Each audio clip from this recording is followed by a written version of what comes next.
십자군 전쟁의 역사를 공부하러 오신 여러분을 환영합니다. 신의 이름으로 시작됐지만 결국엔 피와 탐욕, 그리고 믿음이 뒤엉켜버린 200년간의 거대한 전쟁이었죠. 오늘은 동서양의 역사를 통째로 뒤흔든 십자군 전쟁, 그 가장 깊은 곳으로 한번 들어가 보겠습니다.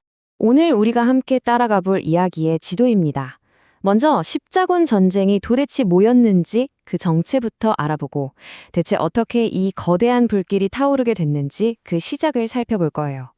그리고 영광과 비극이 교차했던 주요 원정들을 따라가 본 뒤에 이 모든 게 끝난 지금 우리에게 무엇을 남겼는지 함께 생각해보는 시간을 갖겠습니다. 자, 그럼 첫 번째 이야기부터 시작해볼까요? 십자군 전쟁, 과연 그 본질은 무엇이었을까요? 어떻게 순수한 종교적 열정과 아주 현실적인 세속적 야망이 한데 섞일 수 있었는지 그 속을 한번 들여다보겠습니다. 네, 겉으로 내세운 목표는 아주 명확했습니다. 성지 예루살렘을 되찾는다. 하지만 이걸 그냥 땅 따먹기 전쟁으로 볼 수 없는 이유가 있죠. 이 전쟁은 교황이 직접 나서서 촉구하고 또 축복까지 한 인류 역사상 가장 거대한 규모의 성전, 즉 거룩한 전쟁이었기 때문입니다.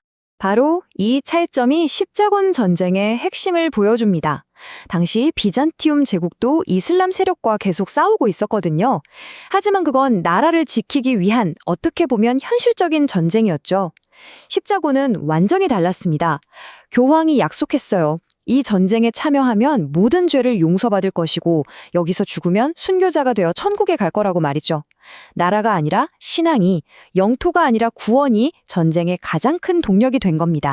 아니 그렇다면 대체 뭐가 그렇게 수많은 유럽 사람들을 집과 가족을 버리고 수천 킬로미터나 떨어진 곳으로 향하게 만들었을까요? 이제 신의 뜻이다라는 이 한마디가 어떻게 온 유럽을 뒤흔들었는지 그 폭풍이 시작된 순간으로 가보겠습니다. 1095년 프랑스 클레르몽에서 교황 우르바노 2세의 목소리가 울려 퍼집니다. 서로를 향한 증오를 버리고 다툼을 멈추시오.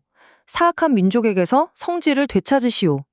이건 그냥 단순한 호소가 아니었어요. 유럽 기사들의 주체 못하는 폭력성을 외부의 적에게 돌리고 교회의 깃발 아래 하나로 뭉치게 하려는 정말 거대한 계획이었죠. 그리고 이 불길은 상상 이상으로 번져 나갔습니다. 하지만 교황의 연설 한 번에 이 모든 게 가능했을까요? 그럴 리가요.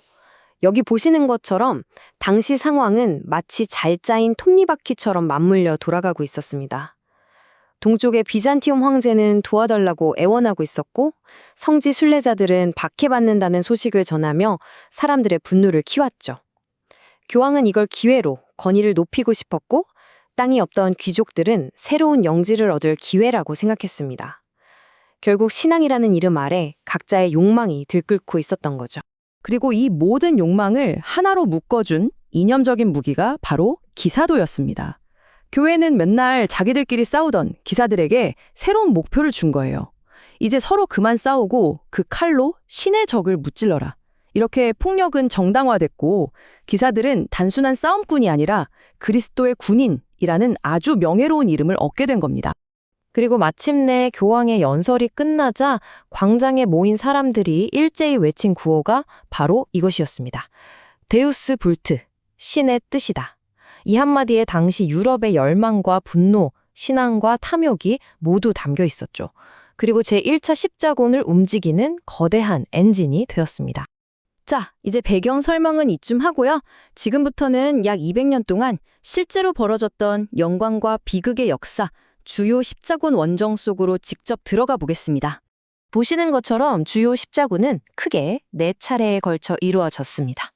1차부터 4차까지 각 원정마다 성공과 실패, 영웅과 악당, 그리고 누구도 예상치 못했던 반전의 드라마가 숨어 있죠. 오늘은 이 중에서 가장 상징적인 원정들을 한번 집중적으로 살펴보겠습니다. 제1차 십자군은요, 정말 놀랍게도 유일하게 원래 목표였던 예루살렘 탈환에 성공합니다. 하지만 그 영광의 이면에는 끔찍한 그림자가 있었어요. 먼저 의욕만 앞서 출발했던 민중 십자군은 제대로 싸워보지도 못하고 전멸했고 마침내 예루살렘에 입성한 귀족 군대는 성스러운 도시를 피바다로 만드는 끔찍한 학살을 저질렀습니다. 성공이라는 단어가 참 무색해지는 순간이죠. 그리고 제3차 십자군은 흔히 왕들의 전쟁이라고 불립니다. 특히 두 명의 위대한 라이벌이 맞붙었죠. 바로 잉글랜드의 사자시멍 리처드 1세와 이슬람 세계의 영웅 살라딘입니다. 이 둘은 정말 치열하게 싸우면서도 서로의 용맹함과 기사도 정신의 경의를 표했다고 해요. 그래서 이들의 대결은 전쟁 역사상 가장 낭만적인 라이벌 관계로 남았고 결국 피비린내 나는 전투가 아니라 평화 조약으로 막을 내렸습니다. 하지만 제4차 십자군은 정말 역사상 가장 황당하고 비극적인 탈선으로 기록됩니다. 이 흐름을 좀 보세요.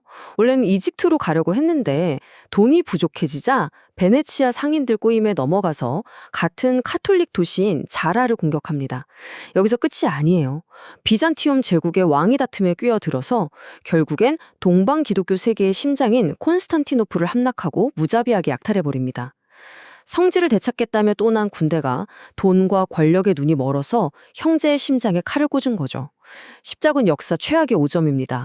200년간의 길고 긴 전쟁은 끝났습니다. 그렇다면 이 모든 피와 광기는 역사에 과연 무엇을 남겼을까요? 마지막으로 십자군이라는 거대한 나비의 날갯짓이 만들어낸 그 파장을 한번 따라가 보겠습니다. 그 결과는 정말 여러 갈래로 뻗어나갔습니다. 단기적으로는 전쟁을 일으킨 교황의 힘이 엄청나게 강해졌지만 길게 보면 전쟁에서 힘을 잃은 봉건 영주들이 몰락하고 강력한 왕이 다스리는 국가가 등장하는 계기가 됐죠.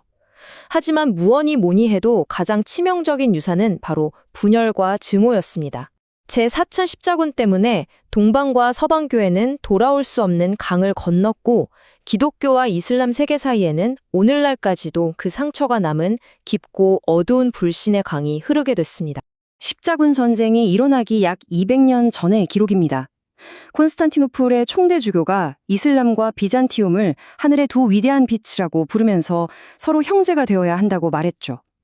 이 문장은 십자군이라는 광풍이 불기 전에 두 문명 사이에 분명히 존재했던 공존의 가능성을 보여주는 것 같아서 참 마음이 아픕니다. 하지만 이 목소리는 결국 칼과 창소리에 묻혀버리고 말았죠. 그래서 우리는 마지막으로 이 질문 앞에 서게 됩니다. 수백 년도 더 지난 이 종교 전쟁이 오늘날 우리 세상에 남긴 것을 과연 무엇일까요? 지금도 십자군이나 성전 같은 단어들이 정치적인 목적으로 사용되고 종교의 차이가 분쟁의 불씨가 되는 현실을 보면 이 질문을 그냥 지나칠 수가 없습니다. 십자군의 역사는 단순히 오래된 옛날 이야기가 아니라 신념이 어떻게 무기가 되고 증오가 어떻게 대물림되는지를 보여주는 하나의 거울과도 같습니다.